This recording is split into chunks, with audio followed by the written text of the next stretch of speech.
So guys amine शब्द आया है अमोनिया से। अमाइन शब्द आया है अमोनिया से। अब अमोनिया क्या होता है? अमोनिया होता है NH3। तो जब अमोनिया में उसके हाइड्रोजन की जगह पर R क्या होता है? Alkyl group. R मतलब है कोई भी कार्बन ग्रुप, CH3 दो कार्बन वाला, CH3 तीन कार्बन वाला। जब कभी भी अमोनिया में उसके हाइड्रोजन की जगह पर, बातें नहीं प्लीज, कोई भी अल्काइल ग्रुप उसकी जगह ले लेता है, तो जैसे कि ये बन जाएगा RNH2। क्या बन जाएगा बोलो? तो इनको हम लोग बुलाते हैं अमाइंस। क्या बुलाते हैं बोलो? तो when one or more hydrogens of the ammonia are replaced by the alkyl groups, the resulting compounds are called amines. तो मैं यहां पर बोलता हूं कि when one or more hydrogens of the ammonia are replaced by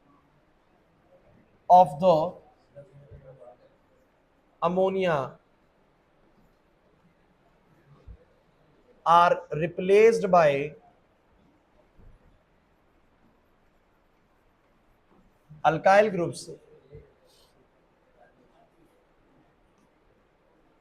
the resulting compound is called amines. So guys, just focus on the board. बड़ी important चीज discuss होने वाली है। अमाइंस आप लोगों को पता लग गया कि when one or more hydrogens of the ammonia are replaced by the alkyl group, the resulting compounds are called amines. अब इन अमाइंस में भी तीन कैटेगरी हैं। अगर मेरा एक हाइड्रोजन रिप्लेस हुआ तो वो कुछ ऐसा दिखेगा, इसको बोलते हैं 1 डिग्री अमाइन। अगर 2 हाइड्रोजन रिप्लेस हुए हैं तो इट्स अ 2 डिग्री अमाइन। और अगर 3 हाइड्रोजन रिप्लेस हुए हैं तो it's a 3 degree amine. Simple है भाई, कुछ नहीं है। अगर एक हाइड्रोजन रिप्लेस हुआ 1 डिग्री अमाइन, 2 हाइड्रोजन रिप्लेस हुआ 2 डिग्री, और 3 हाइड्रोजन 3 डिग्री। इसको और तरीके से भी समझ सकते हो। अगर नाइट्रोजन डायरेक्टली एक ही कार्बन से अटैच है, it's a 1 degree. Nitrogen 2 carbon से अटैच है, 2 डिग्री, और नाइट्रोजन 3 कार्बन से 3 डिग्री, जैसा आप ट्रेंड में पढ़ते आए। आज तक तो सही लग रहा है? यहां तक कोई दिक्कत लग रहा है आप लोगों को? क्या पक्का बताओ? हाँ भाई, क्लियर है? चलो मान लेते हैं। इसके बाद एक और बात मैं आप लोगों से कर लूं। सबको 1 डिग्री, 2 डिग्री, 3 डिग्री वाली बात समझ में आई थी। एक जो बात बड़ी इंपॉर्टेंट है ना, वो स्ट्रक्चर को लेके है। स्ट्रक्चर को लेके है यार। एक बात बताओ, आप लोगों से मैं अगर अमोनिया की ज्योमेट्री पूछूं, NH3 है, ज्योमेट्री क्या होगी अमोनिया की? ज्योमेट्री मैं पूछ रहा हूं, ज्योमेट्री क्या होगी NH3 की? कह रहे हैं NH3 ट्राइगोनल बाय पिरामिडल या ट्राइगोनल प्लेनर? Trigonal planar. अरे बच्चों, तुम तो भूल गए सब कुछ।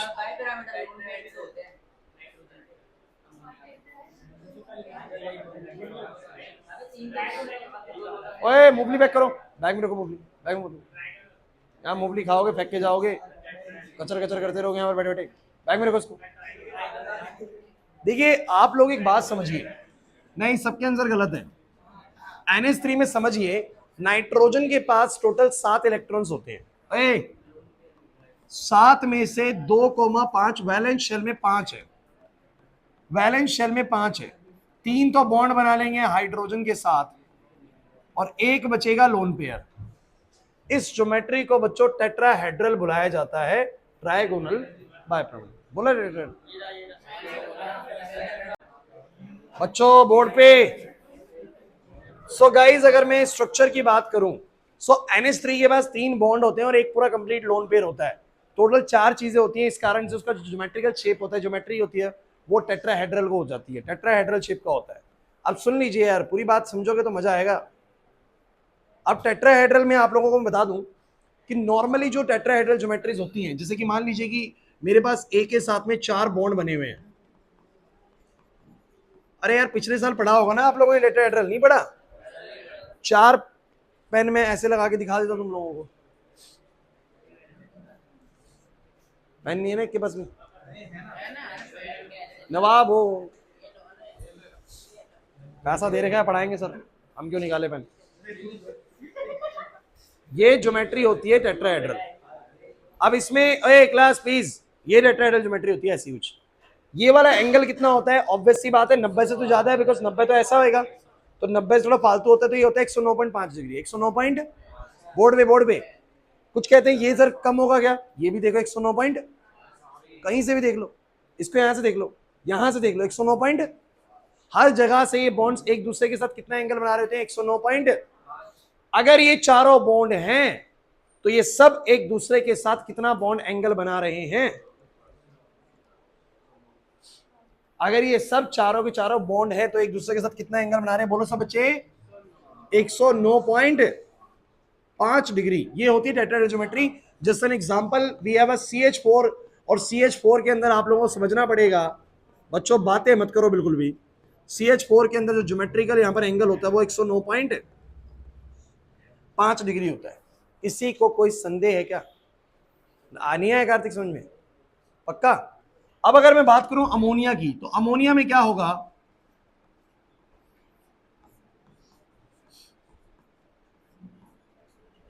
ऐसा होगा। और ये वाला बॉन्ड एंगल क्या लगता है आप लोगों को? 109.5 से कम होगा या ज्यादा होगा? ऑब्वियस सी बात है कम होगा। ऑब्वियस सी बात है, बोलो क्या होगा? कम क्यों होगा? कि अगर आप लोगों को पता हो, लखन फोन जब कर लूंगा, तो क्या देख रहा है नीचे? एयर देख, फिर ऐसे क्यों देख रहा है नीचे? मेरे पास 4 बॉन्ड है, अगर चारों बॉन्ड है तो एंगल बना 109.5 डिग्री, क्योंकि इन सबके बीच में लग रहा है बॉन्ड पेयर रिपल्शन, जिसको तुम बीपी बीपी रिपल्शन बुलाते हो।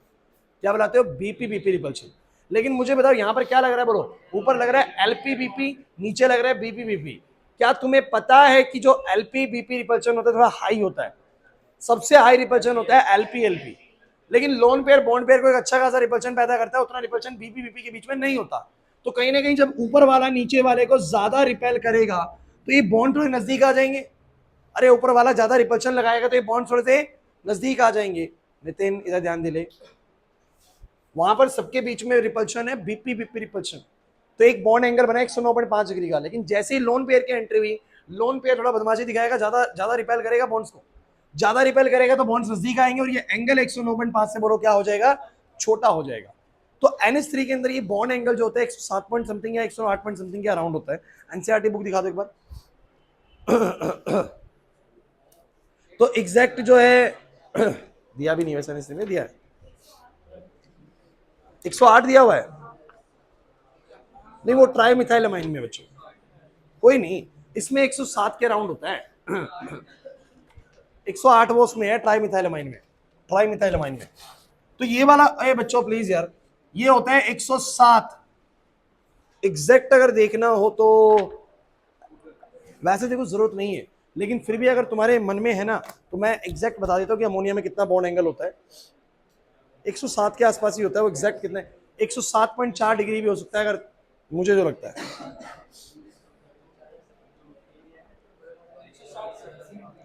107 डिग्री आ रहा है बिल्कुल, तो बॉन्ड एंगल एग्जैक्टली 107 है। अरे बच्चों ध्यान सुनो यार, क्या कर रहे हो तुम लोग?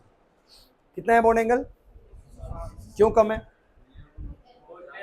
क्योंकि ऊपर से कौन सा रिपल्शन लगा? एलपी बीपी रिपल्शन, जो कि ज्यादा ज्यादा हाई रिपल्शन होता है एज कंपेयर टू जो रिपल्शन नीचे बीपी बीपी लग रहा है। सर इस केस में सबके बीच में रिपल्शन सेम होती है। अनुराग इधर भाई, सबके बीच में रिपल्शन सेम होती है 109 बीपी बीपी सबके बीच में, तो एंगल बनता है 109.5। लेकिन यहाँ पर लोन पेयर ज्यादा कंप्रेस कर देगा, बॉन्ड को दबा देगा तो नजदीक आ जाएगा, नजदीक आने पे बॉन्ड एंगल छोटा हो जाएगा। लेकिन मेरा आप लोगों से एक सवाल है बड़ा इंपॉर्टेंट, जब इस NH3 को मैं अमाइन से कंपेयर करूंगा, अब अमाइन कैसा होगा? अमाइन हो सकता है कि मेरे पास 3 डिग्री अमाइन हो। 3 डिग्री अमाइन मतलब 3 डिग्री अमाइन मतलब 3 लगे हुए कार्बन ग्रुप ना, तीनों हाइड्रोजन रिप्लेस हो गए, इसके 3 कार्बन ग्रुप आ गए, मतलब कुछ ऐसा है। NCH3 इसको बोलेंगे ट्राइमिथाइलमाइन। क्या बोलेंगे इसको? ट्राइमिथाइलमाइन। चिंता मत करिए, पूरी बात समझिए। अमाइंस के अंदर तो एक हाइड्रोजन भी रिप्लेस हो सकता है, 2 भी हो सकता है और 3 भी।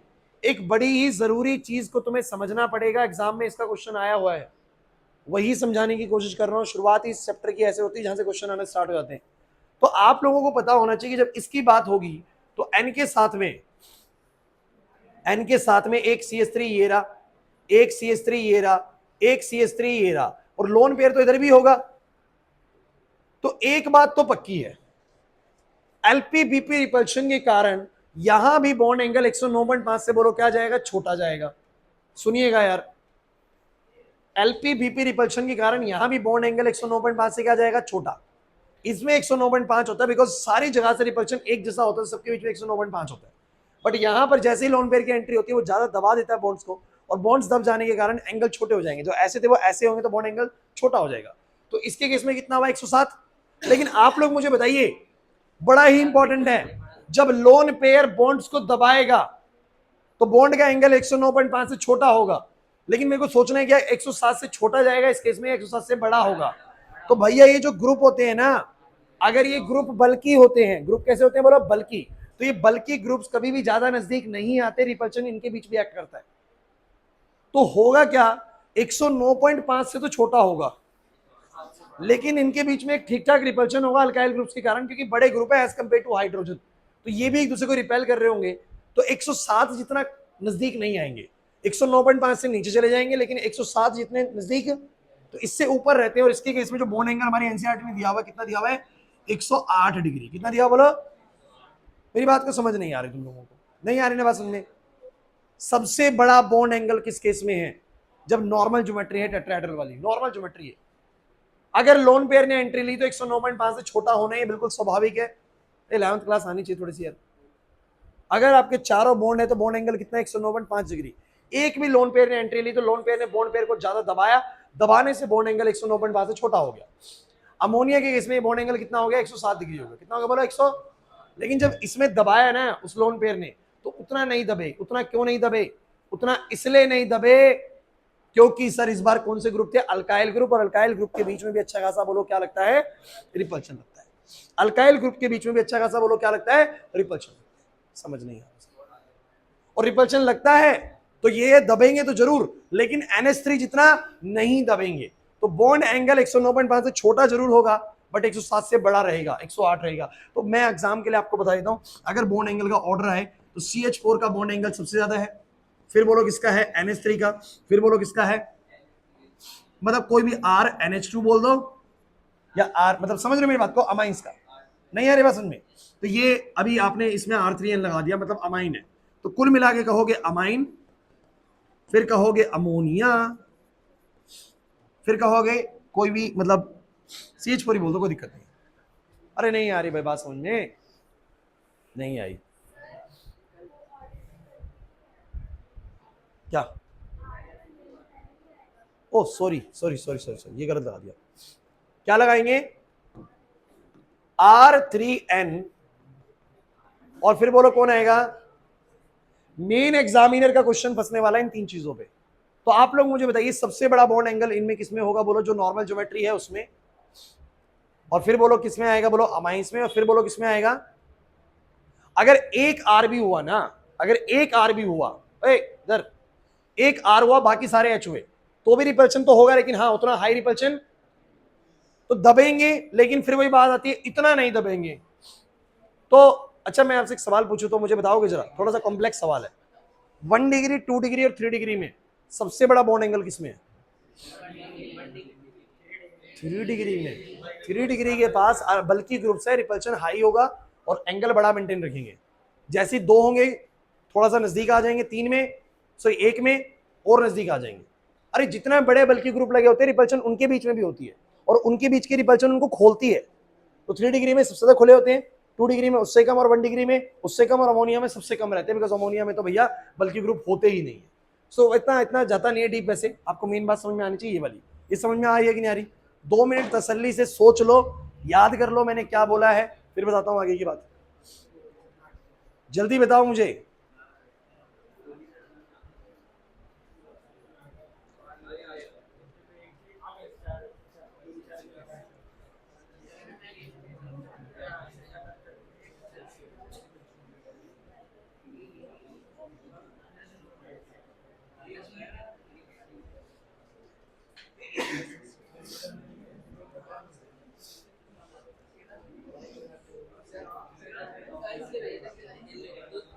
हेलो अर्जुन, थोड़ी देर में बता पाऊंगा, बताओ क्या हुआ, ऐसे ही पूछ रहे थे। मैं तुम्हें 10 मिनट में कंफर्म करता हूँ, क्योंकि हमारे घर पे ना गोवर्धनम मनाते हैं, तो पूजा वूजा होती है। तो अगर थोड़ी सी लेट करेंगे तो मैं आ जाऊँगा, अगर थोड़ी देर बाद भी होगी तो फिर मैं आज ऑफ करके कल लेते हैं क्लास ना।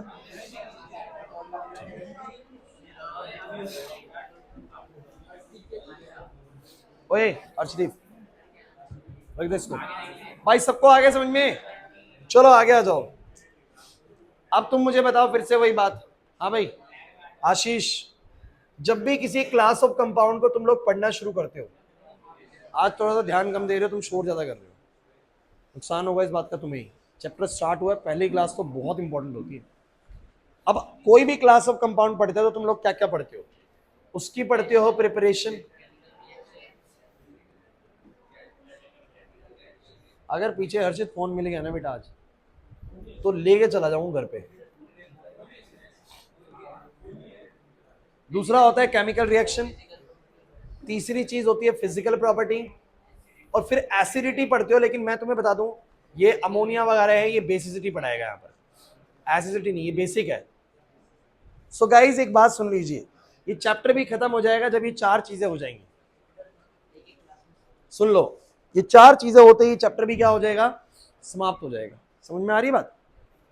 Chemical reactions, preparations, physical properties and basicity, बाकी हर चैप्टर में यही होता है।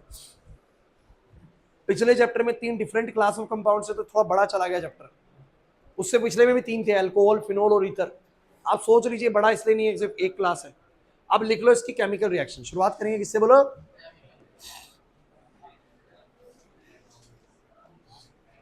लिख लो।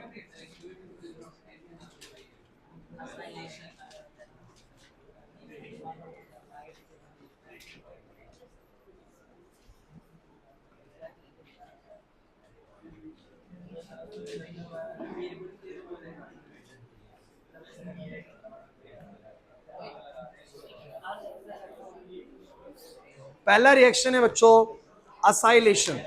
तो कौन बच्चा क्लास में जानता है कि असाइल ग्रुप में किसे बुलाता हूं? जब मैं किसी ग्रुप को असाइल बुलाता हूं तो किसको बुलाता हूं? चलो भाई अब आ जाओ बोर्ड पे। मान लो कि मेरे पास है एक RNH2। सभी बच्चे बताओ ये कौन है? ये है अमाइंस। बिल्कुल शोर करने की जरूरत नहीं है भाई, अगर ढंग से नहीं समझाना फंस जाओगे इस टॉपिक में। टॉपिक से क्वेश्चन भी आएगा कंफर्म। ये तो है अमाइन। अब अमाइन जब रिएक्ट करता है किसके साथ, असाइल क्लोराइड या एसिड क्लोराइड। अब एसिड क्लोराइड आप लोगों को बताया था, इनको बोलते हैं, 50 बार बताया जा चुका है, अब तक आना चाहिए था। सो गाइस अगर मैं इसको उल्टा लिख दूं, सोचो उल्टा लिख दूं, RCOCl। पहले बस रिएक्शन करनी आनी चाहिए, कुछ नहीं करना, सीधा यहां से बस HCl निकालना है। क्या निकालना है बोलो? HCl निकालना है। क्लास सुन लीजिए, मैं ध्यान से इसको बता रहा हूं बार बार। और अगर आप लोगों को लगे कि सर ये उल्टा थोड़ा सा लिखने में अजीब सा लग रहा है, कोई प्रॉब्लम नहीं है। ये RNH2 है, प्लस में इसको लिख दो RCOCl। लिख दिया, कुछ नहीं करना है, इसका H लेना है, उसका क्या लेना है बोलो? ऐसे करके निकाल दो। जैसे ही निकलेगा बोलो क्या बनेगा? RNH। लेकिन मैं एक चीज 50 बार समझा चुका हूं, उसके बाद भी बच्चे गलती करते हैं। जब इसको जोड़ते हैं ना तो ऐसी मूर्खता दिखाते हैं भाई। RNH, इसको R को पहले रखते हैं। भैया जब निकला Cl से तो बॉन्ड टूट गया ना वहां से, तो जहां से टूटेगी चीज वहीं से जुड़ेगी ना। तो टूटे, जहां से टूटा तो बोलो कौन जुड़ेगा? C डबल बॉन्ड O, और फिर बोलो क्या आएगा? R। प्लस में बोलो क्या आएगा? रिएक्शन तो बस इतनी ही है, लेकिन मैकेनिज्म कराना पड़ेगा इस रिएक्शन का, बिकॉज इसका मैकेनिज्म एनसीईआरटी अपने बुक में देके बैठी है। और जिसका मैकेनिज्म एनसीईआरटी ने दे दिया, मतलब समझ लीजिए कि वो तो करना ही पड़ेगा, पेपर में भी आ सकता है। जिसका नहीं दिया बिल्कुल निश्चिंत रहे, कभी नहीं आएगा। लेकिन जिसका मैकेनिज्म एनसीईआरटी में दिया है वो 100% पेपर में आ सकता है। तो भैया इसका मैकेनिज्म कराऊंगा। पहले रिएक्शन को देख लो एक बार सब बच्चे, रिएक्शन को देख लो सब बच्चे एक बार, देखेंगे उसको भी। पहले आप रिएक्शन देखो, कैटलिस्ट क्या बताएंगे, बताओ कोई दिक्कत है? खुशी भाई, सिंपल सी बात है, ये अमाइन है और ये कौन है बोलो? ये है असाइल क्लोराइड। सिंपल हुआ कि असाइल क्लोराइड से Cl और इस अमाइंस का बोलो क्या? H निकल गया और ये जुड़ गया, क्योंकि असाइल ग्रुप की एंट्री हो जाती है अमाइन में क्योंकि अमाइन में असाइल ग्रुप की एंट्री, इसको बोलते हैं असाइल क्लोराइड, तो असाइल ग्रुप जुड़ जाता है अमाइंस में, इसको बोलते हैं असाइलेशन ऑफ अमाइन। क्या बोलते हैं इसको? अमाइंस का असाइलेशन कर रहे हैं, कोई दिक्कत नहीं। अब मैं आप लोगों को उसके मैकेनिज्म पे लेके आता हूं, आइए समझिए। और बच्चों अगर आपने ध्यान से नहीं समझा ना, पिटाई हो जाएगी इस बार, क्योंकि इसका मैकेनिज्म उतना आसान नहीं जितना आप सोच रहे हैं कि हाँ 2 स्टेप में खत्म हो जाएगा। ढंग से सुनेंगे तो समझ में आएगा, नहीं तो नहीं आएगा। अब हुआ क्या वो सुनो। मेरे पास है एक एसिड क्लोराइड RCOCl और मेरे पास है एक अमोनिया। अब क्या आप लोगों को पता है कि अमोनिया पे 2 लोन ग्रुप्स होते हैं, मतलब एक लोन ग्रुप होता है, लोन पेयर। अच्छा एक बात है, ये ध्यान सुनिएगा, लोन पेयर भले ही है बट क्या इसके ऊपर कोई चार्ज है नेगेटिव पॉजिटिव का? न्यूट्रल होता है। वो लोन पेयर कहां से आया? अरे उसके पास टोटल 7 इलेक्ट्रॉन थे नाइट्रोजन के न्यूक्लियस में, 7 इलेक्ट्रॉन थे, उसके बाद 7 प्रोटॉन भी तो थे ना, बस एक्स्ट्रा 2 इलेक्ट्रॉन ने किसी से बॉन्डिंग नहीं करी। आप ये मत भूलिए कि जब ये नाइट्रोजन के पास 2 इलेक्ट्रॉन बचते हैं तो ये इसी 7 की काउंटिंग में से बचा हुआ है, और 7 इलेक्ट्रॉन है तो 7 प्रोटॉन भी है, तो ओवरऑल नाइट्रोजन बोलो क्या होता है? न्यूट्रल। थोड़ा शब्दों पे ध्यान दीजिएगा, ओवरऑल नाइट्रोजन बोलो क्या होता है? न्यूट्रल। क्योंकि इन चीजों को मैं बाद में रिलेट कराऊंगा आप लोगों से। अब सुनिएगा क्वेश्चन में क्या होगा। क्या तुम C डबल बॉन्ड O को जानते हो कैसा स्वभाव दिखाता है हमेशा? बताओ। सभी जानते हैं कि sir C double bond O में C डबल बॉन्ड O का O शिफ्ट होगा ऊपर, बॉन्ड शिफ्ट होगा, O पे आएगा माइनस, C पे आएगा प्लस। सहमत हो? नहीं हो? O पे आएगा माइनस, C पे आएगा निखिल। अच्छा मुझे बता, C पे अगर प्लस आएगा तो पॉजिटिव चीज से कौन सी चीज जाके जुड़ेगी? या तो नेगेटिव, या तो नेगेटिव, या कोई न्यूट्रल चीज भी जुड़ सकती है, बस वो इलेक्ट्रॉन रिच होनी चाहिए, बस वो इलेक्ट्रॉन। क्या आपको अपनी दूसरी स्पीशीज में कोई इलेक्ट्रॉन रिच साइड दिख रही है? नाइट्रोजन।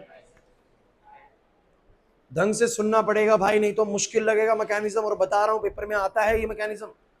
तो दोबारा सुनिए, RCOCl का बॉन्ड शिफ्ट हुआ ऊपर, O पे आया माइनस, C पे आया प्लस। आपके प्लस पे कौन सी चीजें जाके जुड़ेंगी? या तो कोई नेगेटिव चीज जुड़ेगी, वो है नहीं सामने, या कोई ऐसी चीज भी जुड़ सकती है न्यूट्रल हो लेकिन इलेक्ट्रॉन रिच होनी चाहिए। क्या नाइट्रोजन नहीं पता आप लोगों को? न्यूट्रल है बट इलेक्ट्रॉन रिच है। पॉजिटिव से तो नेगेटिव चीज जुड़ेंगी या फिर न्यूट्रल चीज जुड़ेंगी। अच्छा क्या तुम्हें पता है कि अगर कोई पॉजिटिव चीज से कोई नेगेटिव चीज जुड़ी तो न्यूट्रल रिजल्ट आएगा, रिजल्ट न्यूट्रल आएगा। लेकिन अगर कोई पॉजिटिव से कोई न्यूट्रल जुड़ा तो रिजल्ट कैसा आएगा? पॉजिटिव। कोई नेगेटिव से न्यूट्रल जुड़ा तो नेगेटिव। अभी ना बात समझ में आ रही है? ध्यान सुनना पड़ेगा। सो गाइस हुआ बस इतना सा कि जब बॉन्ड शिफ्ट हुआ तो O पे आया माइनस, C पे आया प्लस, और इसी दौरान किसने उस प्लस के ऊपर अटैक कर दिया? नाइट्रोजन जाके इससे जुड़ गया। कोई प्रॉब्लम हो तो मुझे बोल दो भाई, जल्दी बोल दो। तो मुझे बताओ क्या रिजल्ट आया? R के साथ आया C, R के साथ आया C, उसके साथ O पे बोलो कैसा चार्ज आ रहा है? बोलो माइनस का। O पे आ रहा है माइनस का। इधर इस Cl को क्लास, इस कार्बन के साथ ये नाइट्रोजन जाके जब जुड़ेगा तो नाइट्रोजन का पूरा परिवार जो है HHR वो भी तो जाके जुड़ेगा ना। अरे मतलब N गया तो सब कुछ गया यार वहां पर। तो मेरे को जब इसके साथ जोड़ना है तो मैं नीचे नहीं जोड़ रहा हूं, मैं साइड में जोड़ के दिखा रहा हूं। मैंने कहा Cl को जो लिख देता हूं यहां पर, कोई दिक्कत है? Cl को लिख देता हूं यहां पर, और इसके साथ में क्या लेके गया? बोलो अपने साथ N, और बोलो क्या? एक H, और बोलो क्या? R। क्या सबको ये वाला स्टेप समझ में आ गया? लेकिन इस स्टेप में एक कमी है भैया, आपका ये था पॉजिटिवली चार्ज और ये था न्यूट्रल, ये था पॉजिटिवली चार्ज और ये था न्यूट्रल। जब पॉजिटिव और न्यूट्रल कंबाइन होता है तो रिजल्ट कैसा आता है? पॉजिटिव। और वो पॉजिटिव किसके ऊपर जाएगा? नाइट्रोजन के ऊपर। ऐसा मैं ऑर्गेनिक केमिस्ट्री में तुम्हें पहले भी कई बार बता चुका हूं। अब तुम्हें लगेगा लेकिन ऐसा कैसे हो सकता है सर, कैसे क्यों हो रहा है ऐसा? ये भी समझना पड़ेगा यार, ढंग से सुनेंगे तो आ जाएगा समझ में। भैया हुआ क्या, आप जरा मुझे बताओ। इस कार्बन के ऊपर कैसा चार्ज था सब बच्चे? इस कार्बन के ऊपर कैसा चार्ज था? पॉजिटिव, Cl जुड़ा हुआ था। नाइट्रोजन आया और इस कार्बन से जुड़ा। अरे जब नाइट्रोजन और कार्बन के बीच में एक बॉन्ड बना तो बॉन्ड बनने के लिए कितने इलेक्ट्रॉन्स की रिक्वायरमेंट होती है? 2। अरे बॉन्ड बनने के लिए कितने इलेक्ट्रॉन्स की रिक्वायरमेंट होती है? 2। मुझे बताओ नाइट्रोजन के पास जो ये लोन पेयर है वो दोनों के दोनों यहां पर इस्तेमाल हो गए, और इस बॉन्ड को बनाते वक्त उसने एक इलेक्ट्रॉन किसको दे दिया? कार्बन को। तो कार्बन का प्लस हट गया, लेकिन इसने इसको दिया, एक उसको दिया एक अपने पास रखा, उसको दिया तो प्लस किसके ऊपर आ गया? नाइट्रोजन के ऊपर। इसलिए मैं आप लोगों को एक बात क्लियर कर चुका था पहले भी, जब भी कोई पॉजिटिव चीज नेगेटिव चीज से मिलेगी रिजल्ट न्यूट्रल होगा, लेकिन अगर पॉजिटिव चीज किसी न्यूट्रल चीज से मिलेगी तो रिजल्ट पॉजिटिव होगा। और पॉजिटिव वाला चार्ज जो हमेशा न्यूट्रल वाली चीज पे आया था। कैसे? मैं एक और तरीके से आपको समझाने की कोशिश करता हूं जो मैं पहले भी समझाता था आप लोगों को। ढंग से सुनना पड़ेगा, सुनोगे नहीं तो कुछ नहीं आने वाला समझ। सुनना पड़ता है ऑर्गेनिक केमिस्ट्री के अंदर मैकेनिज्म कैसे चल रहे हैं। अब मेरी बात है H2O की, जैसे मान लो कि मैंने एक रिएक्शन बढ़ाई थी कि H2O पे जब H+ होता है ना, तो H+ आपको पता है इलेक्ट्रॉन ढूंढ रहा है, और ऑक्सीजन भले ही नेगेटिवली चार्ज ना हो, बट उसके पास कितने लोन पेयर्स होते हैं? 2 लोन पेयर्स होते हैं। अरे यार ऑक्सीजन के पास तो 6 वैलेंस इलेक्ट्रॉन्स होते हैं। ये सब तो आता होगा ना यार, इतना बेसिक में मत जाना। 6 इलेक्ट्रॉन्स होते हैं, 2 नहीं बॉन्ड बनाए, 4 इलेक्ट्रॉन बचे हुए, मतलब 2 लोन पेयर्स, बोला है कि नहीं? लेकिन वो न्यूट्रल है, क्योंकि वो जो टोटल 8 इलेक्ट्रॉन्स है उनके बदले का न्यूक्लियस भी उसके पास है, उतनी ही 8 प्रोटॉन्स भी है। ओवरऑल ऑक्सीजन न्यूट्रल होता है बट इलेक्ट्रॉन रिच होता है, न्यूट्रल होता है बट इलेक्ट्रॉन रिच होता है। अब सुन भाई, H+ जो है वो किसके ऊपर अटैक करेगा? इसके ऊपर। लेकिन बात वही है, पॉजिटिव मिल रहा है न्यूट्रल से, पॉजिटिव मिल रहा है, the result will be positive, the result will be positive. So guys होता क्या है, मैं थोड़ा इसको ओपन करके दिखाता हूं। O के साथ ऐसे HH है और ये ऐसे करके इलेक्ट्रॉन्स है, और H+ ने जाके उसके साथ कॉम्बिनेशन करा, बनता है H3O+ है। मैं दिखाता हूं हुआ कैसे है। जब H+ उसके पास जाएगा क्लास, तो H वहां जाके बॉन्ड बनाएगा। अरे यार H+ के पास तो एक भी इलेक्ट्रॉन नहीं है ना, सोचो तो सही। अरे हाइड्रोजन के पास एक होता है, और किसी ने अगर उसको H+ लिख रखा है, इसका मतलब वो एक भी, तो हाइड्रोजन के पास नहीं है एक भी इलेक्ट्रॉन। और अगर वो जाके उससे जुड़ा, तो जुड़ने के लिए हमेशा 2 इलेक्ट्रॉन्स की जरूरत पड़ेगी बॉन्ड बनाने के लिए। तो वो दोनों इलेक्ट्रॉन बताओ किसके हैं? ऑक्सीजन। और ऑक्सीजन ने वो दोनों इलेक्ट्रॉन्स का इस्तेमाल कैसे करा? कहा कि एक मैं रखूंगा, एक तेरे को दूंगा, तेरे को दूंगा तो तेरा प्लस हट जाएगा, लेकिन तेरे को देने की वजह से मेरे ऊपर प्लस आ जाएगा। कुछ बच्चे कहते सर ये तो एक ही लोन पेयर इस्तेमाल हुआ, एक कहां गया? अरे मैं वो बना नहीं रहा हूं, लेकिन वो वहीं पर ही मौजूद है, लेकिन फिर भी इसके ऊपर बोलो कैसा आ जाएगा? बोलो प्लस का। क्यों आएगा भाई? क्योंकि इसने अपने लोन पेयर का इस्तेमाल कैसे करा? पॉजिटिव चीज से जुड़ने के लिए। सर पॉजिटिव वाले के पास तो कुछ बचा ही नहीं है, अगर उससे जुड़ना है तो क्या यूज करने पड़ेंगे? 2 इलेक्ट्रॉन्स। और वो दोनों इलेक्ट्रॉन्स किसके इस्तेमाल होते हैं? इलेक्ट्रॉन रिच वाली चीज के। इस कारण से जब भी किसी पॉजिटिव चीज से न्यूट्रल चीज कंबाइन होती है, तो पॉजिटिव हमेशा न्यूट्रल वाले पे आ जाता है। क्यों भाई? क्योंकि न्यूट्रल वाले को ही अपने दोनों इलेक्ट्रॉन्स का यूज करना पड़ता है, पॉजिटिव वाले को देता है तो उसका प्लस हट जाता है, कॉन्सिक्वेंटली इसके ऊपर प्लस आ जाता है। तो जब H+ H2 से जुड़ता है तो ऑक्सीजन के ऊपर प्लस आता है। क्लियर हुआ कि नहीं हुआ? और जब जब जब N वाला जाके कार्बन से जुड़ता है तो उसका प्लस किसके ऊपर आया था? बोलो नाइट्रोजन के ऊपर। क्यों आता है? क्योंकि भैया जब नाइट्रोजन इस कार्बन से जुड़ने जाता है, तो दोनों इलेक्ट्रॉन जो इस्तेमाल होते हैं वो किसके होते हैं? नाइट्रोजन के। तो नाइट्रोजन एक इलेक्ट्रॉन उसको देते हैं, उसका प्लस हट जाता है, लेकिन इसके ऊपर प्लस आ जाता है। सबको समझ आया या नहीं आया? समझ नहीं आया सर? पहला स्टेप, ये पहला स्टेप ही सबसे इंपॉर्टेंट है। बनी कुछ बात? पक्का बताओ, सोच लो क्या हुआ, दोबारा बोलो क्या हुआ, दोबारा बोलो। बॉन्ड शिफ्ट हुआ, ऊपर O-, नीचे बोलो क्या? C+। सी के प्लस पे कोई या तो नेगेटिव चीज जुड़ेगी या इलेक्ट्रॉन रिच।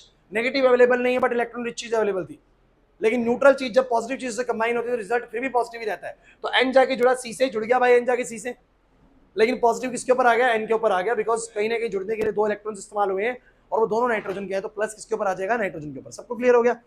तो मैंने उसका Cl करा बगल में और N को जोड़ा, तो N के साथ 2 H भी है और एक R भी है। सबको आया या नहीं आया समझ? अब आखिरी बात करूंगा, ढंग से सुन लीजिएगा। ओए इधर, इसके बाद क्या होता है तुम्हें पता है? क्योंकि इस ऑक्सीजन को, ऑक्सीजन नेगेटिव को कुछ भी नहीं मिल रहा होता रिएक्शन करने के लिए भैया, खुद के साथ कंबाइन करने के लिए कुछ भी नहीं मिला, बिकॉज ये दोनों चीजें कंबाइन हो चुकी है, अब हमारे पास कोई और नई चीज है नहीं।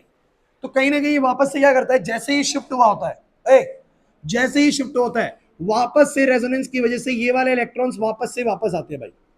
और अगर ये वापस आएंगे तो मुझे बताओ जरा, इस कार्बन के अब ऑलरेडी कितने बॉन्ड बन चुके हैं? 4। अर्चित बाहर नहीं समझ में आएंगे बॉन्ड, यही समझ में आएंगे। ये वाले 2 इलेक्ट्रॉन जब यहां पर ऐसे आएंगे तो एक बॉन्ड बनेगा। कार्बन के ऑलरेडी 4 बॉन्ड है, इसके नीचे उतरते ही कितने हो जाएंगे? 5 कार्बन रखना नहीं चाहेगा तो कार्बन अपना सबसे कमजोर बॉन्ड तोड़ देगा यहाँ पर। तो सबसे कमजोर बॉन्ड उसका Cl के साथ है, बिकॉज Cl के साथ एक बहुत हाई इलेक्ट्रोनेगेटिविटी वाला डिफरेंस बना हुआ है। आप जानते हैं हाइड्रोजन चैप्टर पढ़ के आए, chlorine is highly electronegative than carbon, और वो कभी भी बॉन्ड तोड़ के निकल सकता है। बोला एग्री करते हो कि नहीं करते? तो जैसे ही वो ऊपर से इधर आएगा, जैसे ही वो ऊपर से इधर आएगा, इधर, जैसे ही वो ऊपर से इधर आएगा, इस कार्बन के 5 बॉन्ड बनेंगे, ये अपना सबसे कमजोर बॉन्ड तोड़ेगा और सबसे कमजोर बॉन्ड क्लोरीन के साथ तोड़ देगा। अरे तो वो ऊपर से आया, ये यहां से निकला, मुझे बताओ जब ये निकलेगा तो क्या बनेगा? Cl-। क्या बनेगा? ये नाइट्रोजन भी परेशान हो रहा है, कह रहा है मेरे ऊपर प्लस है भैया, मैं अपना प्लस कैसे हटाऊं? तो अपना प्लस हट सकता है किसी से भी बॉन्ड छीन के। तो ये हाइड्रोजन से बॉन्ड छीन लेता है, ये हाइड्रोजन से बॉन्ड ऊपर से छीने नीचे से छीने, मर्जी है कि। अब आप बताओ जैसे ही बॉन्ड छीनेगा नाइट्रोजन का प्लस हट जाएगा, किसके ऊपर प्लस आ जाएगा? H के ऊपर प्लस और Cl के ऊपर। पूरा रिजल्ट बताइए क्या बना? R C double bond O, ये Cl गया इधर, बोलो क्या? N, और बोलो क्या H, और बोलो क्या R, और बताओ H और Cl मिलके बोलो क्या HCl। आप कहेंगे सर वो रिजल्ट थोड़ी ना, अरे वही तो है यार, RCONHR RCONHR उल्टा लिखा हुआ बस। नहीं आया ना समझ में, ये आएगा एग्जाम में मैकेनिज्म। और मैं आपको बताऊं सिर्फ थोड़ी सी प्रैक्टिस है, मैकेनिज्म समझ में आया था कि कैसे कर रहा है। तो मुझे तुम इसका रिजल्ट बताओ, अगर मैं तुम्हें एक रिएक्शन देता हूं, या इसको बना रहने दो यहां पर।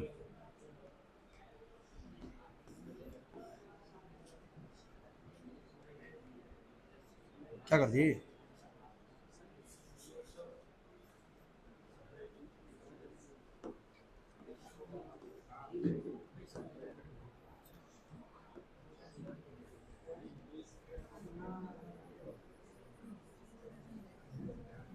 अब सुनो भाई, करना है रिएक्शन, रिएक्शन बताओ। ओ भाई रिएक्शन बताओ क्या आएगी, आंसर बताओ क्या आएगा।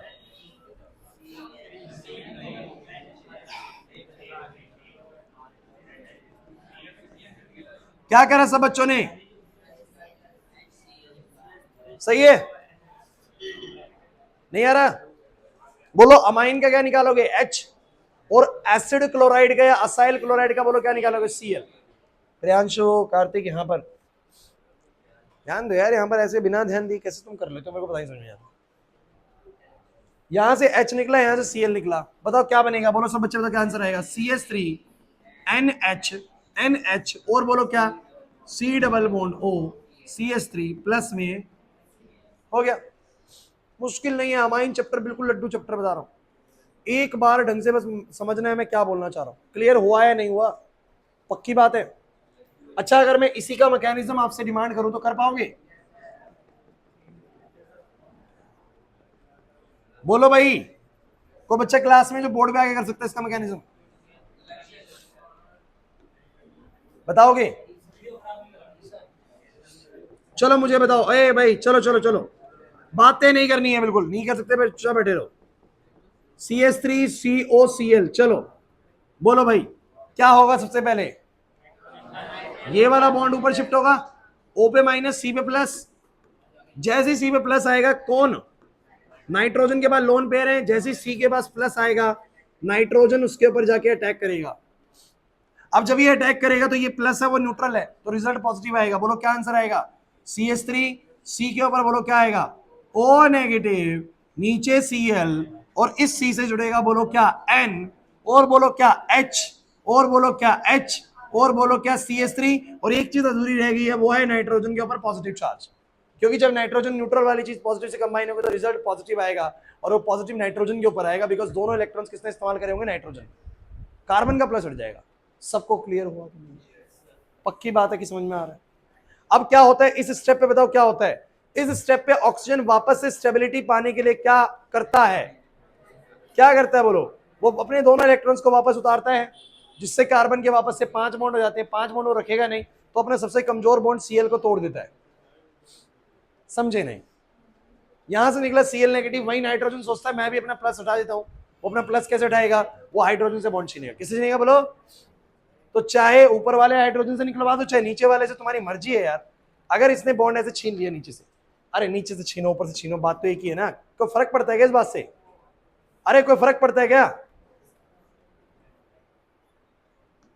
अगर इसने बॉन्ड छीन लिया ऊपर से, तो ऊपर से निकला H प्लस, नीचे से निकला Cl माइनस, दोनों मिलके बोलो क्या बनाएंगे HCl, और बोलो क्या आएगा CH3 C double bond O N, नीचे H, इधर CH3 प्लस में बोलो क्या, कुल मिला के बताऊं, कुल मिला के बताऊं, ये दोनों कंबाइंड होते तो HCl निकलता है, क्या निकलता है बोलो, बस वो मैकेनिज्म ये है। और अगर डायरेक्ट करना हो तो उसका H निकालूंगा, इसका Cl निकालूंगा, जोड़ दूंगा, बस कहानी खत्म। समझ नहीं आ रहा बिल्कुल भी। पेपर में मैकेनिज्म के सर कितने हाई चांस आने के, तो मैं आपको बता दूं, मेरा जो अनुमान है इतने सालों से पढ़ाते हुए, अगर इस सेक्शन से उनको क्वेश्चन बनाना है तो वो 10 में से 9 बार तो देते हैं रिएक्शन और 1 बार देते हैं मैकेनिज्म, मतलब मैकेनिज्म बहुत कम आते। 10% चांस है कि मैकेनिज्म पूछेगा इस रिएक्शन का, और 90% चांस है कि वो क्वेश्चन बना के देगा इस तरीके से। लेकिन क्योंकि 10% भी भैया आता तो है ना, तो उसका मतलब कभी भी आ सकता है, करना भैया। आगे बात समझ में, रिएक्शन करके दिखाओ ये वाली, क्या? हाँ बोल सकते, करके दिखाओ ये क्वेश्चन। अच्छा ये कौन सा अमाइन है, ये कौन सा अमाइन है, देगा रिएक्शन?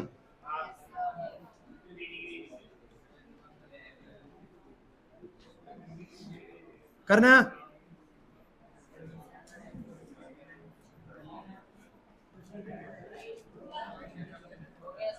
कर दो।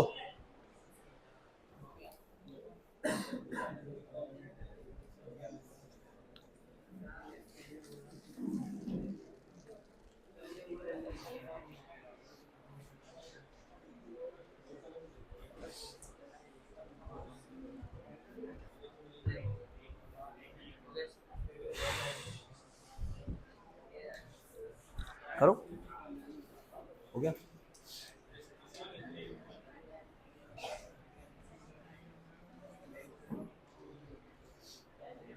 बुकलेट दिखाना।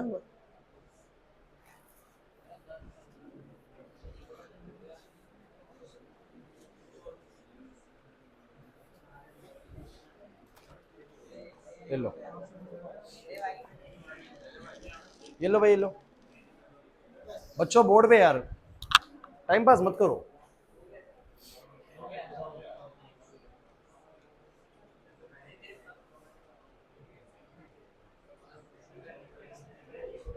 क्लास बोलो भाई, क्या आंसर आया? तो यहां से निकल जाएगा HCl। बोलो क्या आएगा?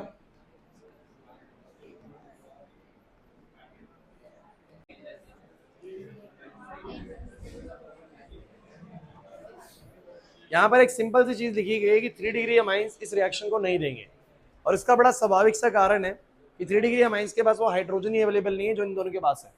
ठीक है, अब एक और बात सुनो, एक और रिएक्शन यहां पर दिखाई गई है, अगर तुम पहचान पाओ तो पहचानना कि ये कौन है, ये कौन है?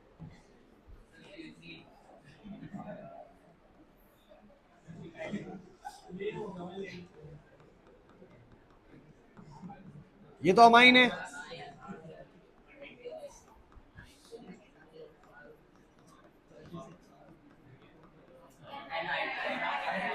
बहुत अच्छे, this is acid anhydride.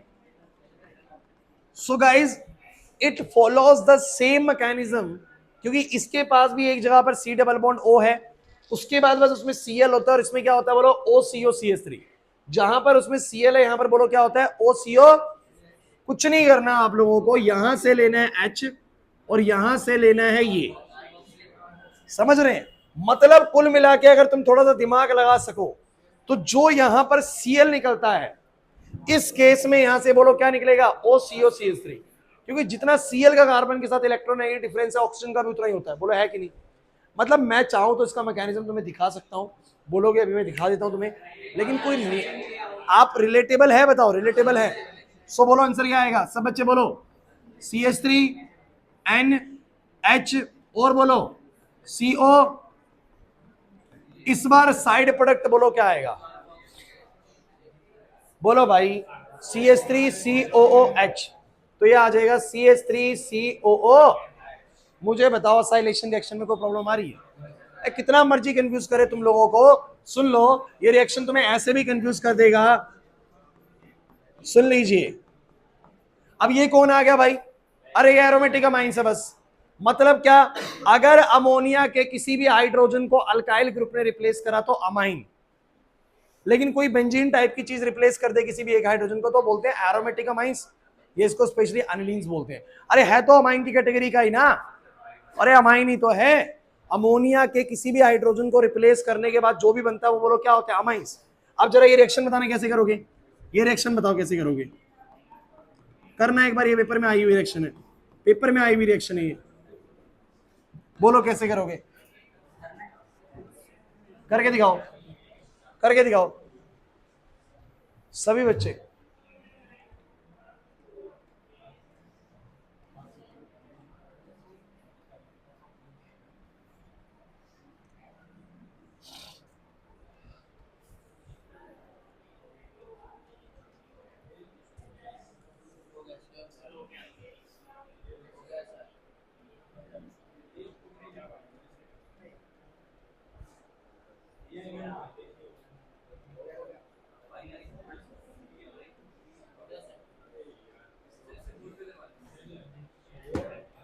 So class guys, board पे अगर आप इसको देखते हैं तो एक सिंपल सी बात है, सर ये भी तो अमाइन ही है, और ये अमाइन जब एनहाइड्राइड से रिएक्ट करेगा तो it is behave like acid chloride में आरसीओ के बाद सीएल निकल जाता है, तो यहाँ पर आरसीओ के बाद ये निकलेगा। ए, छुट्टी छोड़ना, ये बैग पैक कर लिया, निकल। अब सुनो, ओए कैसे करोगे, ये एच आएगा, सीओ के बाद की सारी चीज निकल जाएगी। सही बात है कि नहीं? बोलो क्या आंसर आएगा?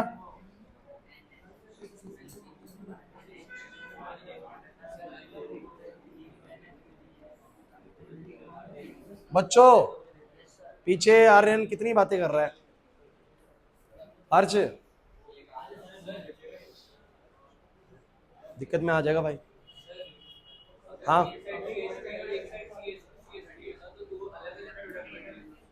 देगा नहीं, ऐसा ही है, एनहाइड्राइड से एसिड दोनों में ऐसे देगा हमेशा, होगा तो फिर दो अलग बन सकते हैं।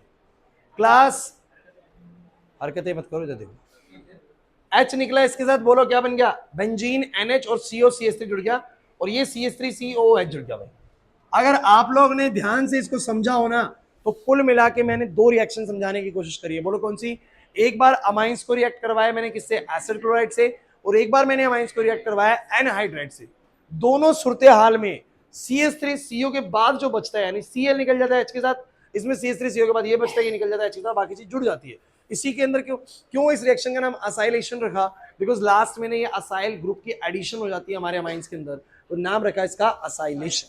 क्लियर हुआ या नहीं हुआ? पक्की बात है। मुझे लगता है पहली रिएक्शन किसी को भी कोई खास दिक्कत नहीं कर रही होगी। मैं आपको बता दूं, इस पूरे चैप्टर में कुल मिला के 12 से 13 रिएक्शन है बस, लेकिन सारी रिएक्शन में थोड़ा टाइम लेंगे, ऐसा टाइम लेंगे, थोड़ा सा हम 5-10 मतलब 15-20 मिनट लगेंगे एक रिएक्शन में। समझ में आ गया कि नहीं आ गया? पक्का? देख लो एक बार, देख लो।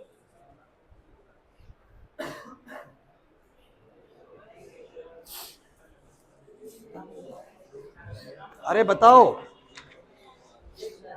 आया? नेक्स्ट कराऊं? आ जाओ। हाँ बोलो, क्या हुआ? क्या नहीं है नेक्स्ट? चुपचाप बैठ रहे हो तुम लोग, तो हमेशा करते रहते हो। तुम लोग तो बड़े चालू हो रहे हो तुम लोग।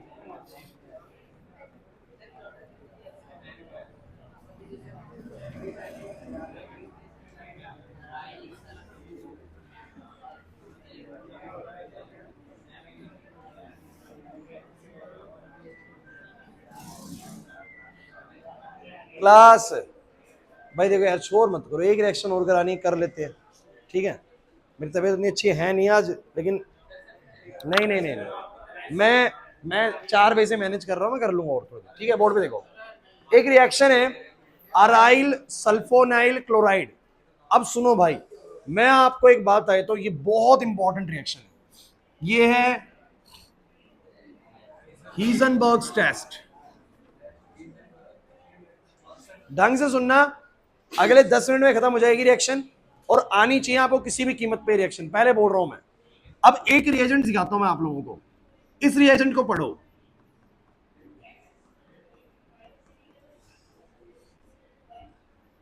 ठीक है? इसी को ऐसे लिखा जाता है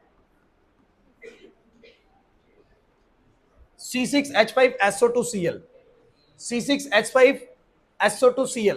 इसका नाम है बेंजीन सल्फोनाइल क्लोराइड, और इसी रिएजेंट को दूसरा नाम मिला, मतलब इसको बुलाया गया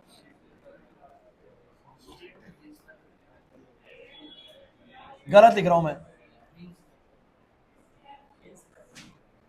हिंसबर्ग, वो हिजनबर्ग याद आ गया, हिंसबर्ग टेस्ट।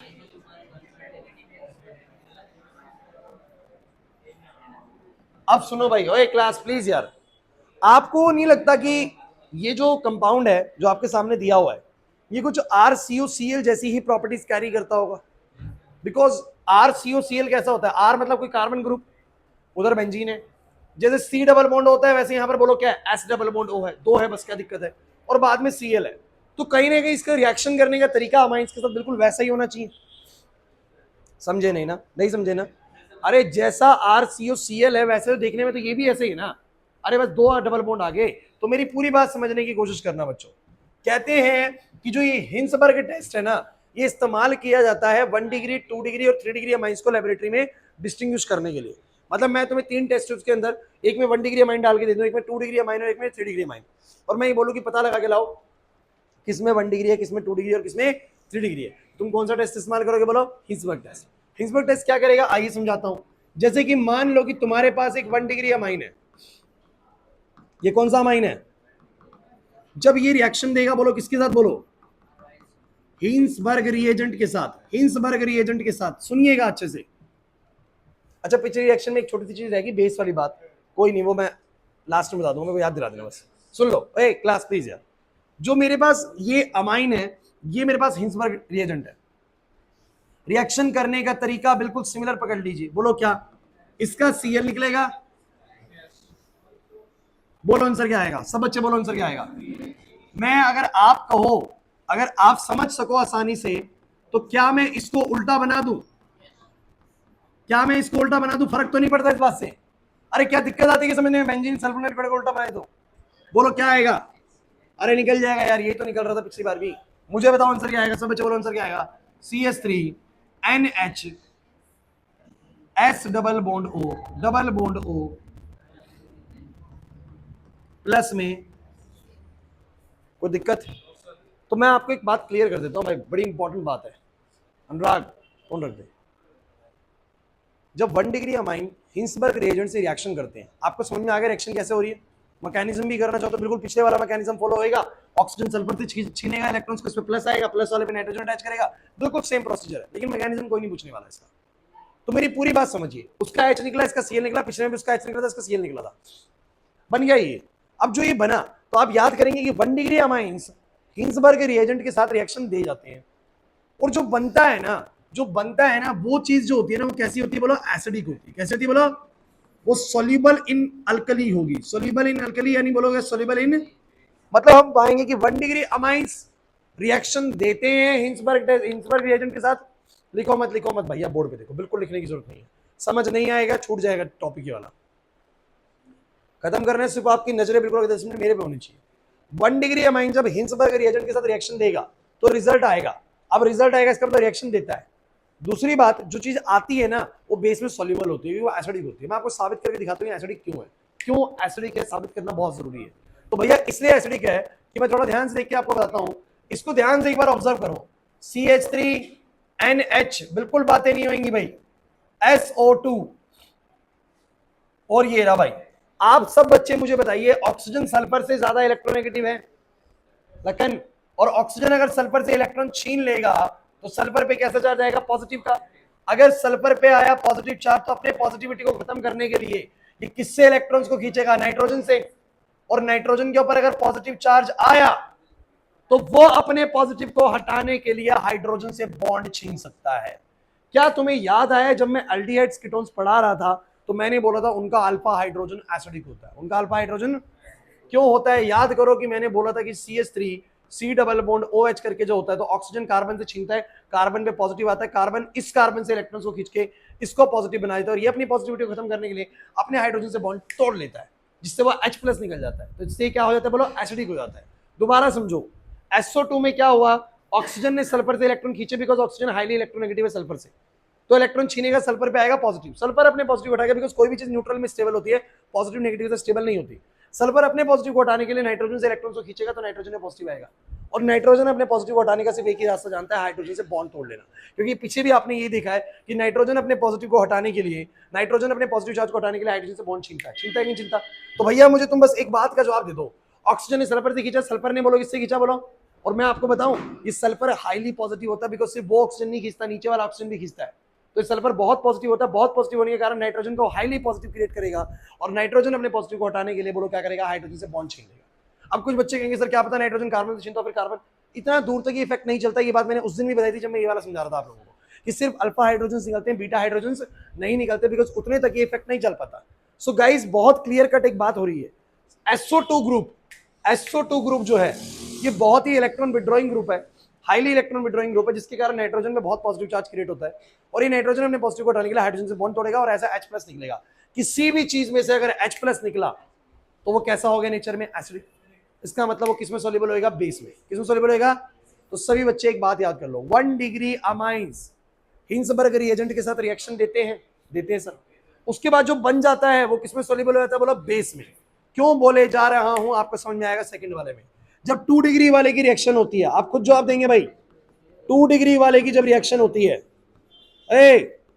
2 डिग्री वाला जब रिएक्शन देता है किससे, बोलो बोलो बोलो, हिंसबर्ग के साथ, तो बोलो क्या होगा, सही बात है। और जब ये निकलेगा तो बोलो क्या बनेगा, बोलो बोलो, रिएक्शन तो देगा सर, रिएक्शन तो देगा, रिएक्शन तो देगा, लेकिन ये इनसॉल्युबल होगा बेस में।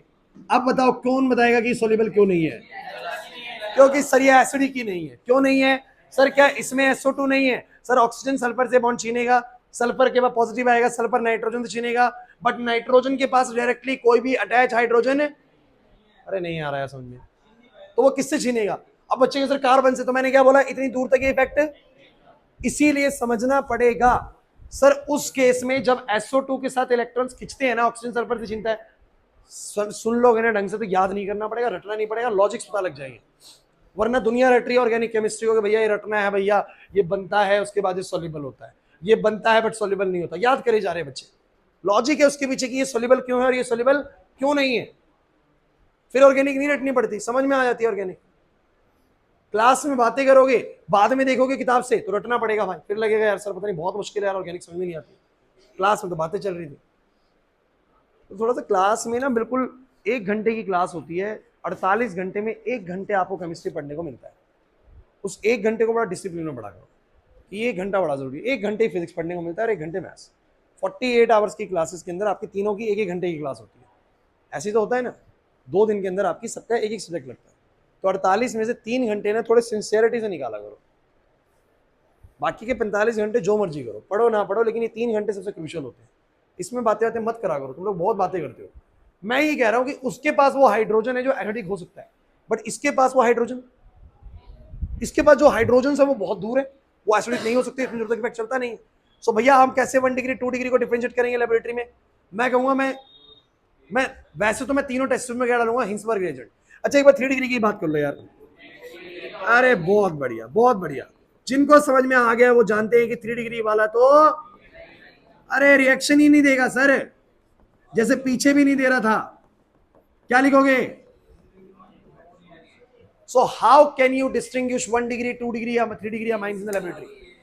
सर मैं तीनों टेस्ट दूंगा, मेरे को नहीं पता किसमें 1 डिग्री किसमें 2 डिग्री किसमें 3 डिग्री है, तीनों में डालूंगा हिंसबर्ग। क्या डालूंगा, तीनों में हिंसबर्ग डालने पे जिस केस में रिएक्शन ही नहीं हो रहा, 3 डिग्री नहीं आ रहा समझ, जिन 2 में रिएक्शन हुआ उनमें से एक 1 डिग्री है, 2 डिग्री है, फिर मैं दोनों में बेस डालूंगा, जिसमें रिएक्शन सॉल्युबल वाली हो गई कि जो चीज बनी वो सॉल्युबल हो गई, और जिसमें नहीं हुई हो गया। तो जो आपने रिएक्शंस पढ़ी उसी को ही इस्तेमाल करके केमिकल टेस्ट भी हो गया कि नहीं होगा। समझ नहीं आ रहा सर, बिल्कुल भी नहीं आ रहा ना, हाँ हाँ बिल्कुल, कुछ पल्ले पड़ रहा है, दिमाग में कुछ जा रहा है, मैं क्या बोल रहा हूँ, मुश्किल लग रहा है माइंड चैप्टर। अच्छा मैं एक छोटी सी बात ये कर रहा था बस आपसे लास्ट, कि जो पिछली रिएक्शन थी ना, इस रिएक्शन में ना यहां पर एक बेस लिया जाता है, यहां पर बुक कभी लिख देती है पायरिडिन या फिर लिख देती है बेस। अब ये बेस क्यों लिख रही है वो सुन लो, ओए क्लास यार प्लीज यार, देखिए थोड़ा सा इक्विलिब्रियम का एक कॉन्सेप्ट था, ली चैटलियर्स प्रिंसिपल, वो ये कहती है कि मान लीजिए कि 2 चीजें अगर इक्विलिब्रियम में आ चुकी हैं, ऐसे करके कुछ है, ए और बी ने मिलके कुछ सी और डी दिया और चीजें बैलेंस हो चुकी है, मतलब जितना ए और बी से सी और डी बन रहा है उतना ही सी और डी से ए और बी बन रहा है, मतलब इक्विलिब्रियम, 2 पानी की टंकी बैलेंस हो चुकी है, पानी फ्लो करना बंद कर चुका है बिकॉज दोनों बराबर हो चुकी है। पढ़ाया था मैंने कुछ ऐसे, अरे यार मेरे पास 2 पानी की टंकी है, 2 पानी की टंकी है, दोनों में पानी बराबर है, फ्लो बंद हो चुका है, इसको बोलते हैं इक्विलिब्रियम आ चुका है। अगर तुम्हारा राइट साइड से एक डब्बा पानी निकाल दिया जाए तो क्या होगा, फॉरवर्ड साइड पे रिएक्शन होने लग जाएगी। तो वो ये चाहता है, देखो 2 कारण बताता हूं, एक तो देखो आपको पता है कि ये प्लस HCl बना, हो सकता है कि ये दोनों कंबाइन करके वापस से उल्टी चीज दे दे, रिवर्सिबल रिएक्शन। तो अगर मैं HCl को यहां से निपटाई दूं, खत्म कर दूं, तो फिर रिवर्सिबल के चांस खत्म हो जाएंगे। तो मैं एक बेस लेता हूं जो अमाइन से ज्यादा स्ट्रॉन्ग होता है, और वो बेस इस HCl को न्यूट्रलाइज करके HCl को खत्म कर देता है। जैसे वो बेस अमाइन को जैसे वो बेस HCl को खत्म करता है, आपका एक तो रिवर्स होने का चांस खत्म हो जाता है, दूसरी बात जैसे ही प्रोडक्ट साइड से कोई चीज खत्म होगी तो रिएक्शन फॉरवर्ड साइड पे फिर से चलना स्टार्ट हो जाएगी, क्योंकि चीजें बैलेंस हो जाती है, लेकिन राइट साइड से अगर कुछ हट जाए तो दोबारा से रिएक्शन सामने की चलेगी। सो आपका मोर प्रोडक्शन होगा, आपका किसका बोलो, असाइल ग्रुप का। जो ये वाला ग्रुप बना है ना, इसका और ज्यादा प्रोडक्शन स्टार्ट हो जाएगा, बिकॉज आपने जो उसका साइड प्रोडक्ट था वो वहां से हटा दिया, तो प्रोडक्ट साइड की चीजें कम हो जाएंगी, वापस से और चीजें आगे तो चलेंगी। सो मैंने ना आपकी बुकलेट में एक लास्ट लाइन लिखी हुई है, we take a base stronger than the amine so that it can neutralize the HCl, so that the reaction will, the equilibrium will shift to the right side। equilibrium किस तरफ shift हो जाए बोलो, जो balance हो रखा था वो राइट की तरफ चलना स्टार्ट हो जाए। क्लियर हुआ कि नहीं हुआ, नहीं आया समझ में? बोलो दो पर्पस बोलो यहां पर बेस देने के, बोलो दो पर्पस। पहला purpose sir, it will block the reversible reaction, ये रिवर्सिबल रिएक्शन को ब्लॉक कर देगा, हो नहीं सकती। दूसरी चीज बोलो क्या है बच्चों, दूसरी चीज ये है कि it will neutralise the HCl and favours the equilibrium to the right side, और प्रोडक्ट की फेवरेबिलिटी को बढ़ा देता है। लेकिन मेरा मेन मकसद ये था कि आपको दो रिएक्शन समझ में आ जाए। पहली रिएक्शन जो ये वाली मैंने कराई है, समझ में आ गया, 1 degree amine 2 degree amine reacting with the acid chlorides, आपका HCl निकलेगा, बन जाएगा भाई। और मैंने क्या कराया आपको, हिंसबर्ग वाला कराया। समझ भी आया कि नहीं आया? बहुत सही कंटेंट हमारा कवर हो गया। ठीक है, इसको रोकते हैं, फिनिश करते हैं, सही है, खत्म, भाग जाओ।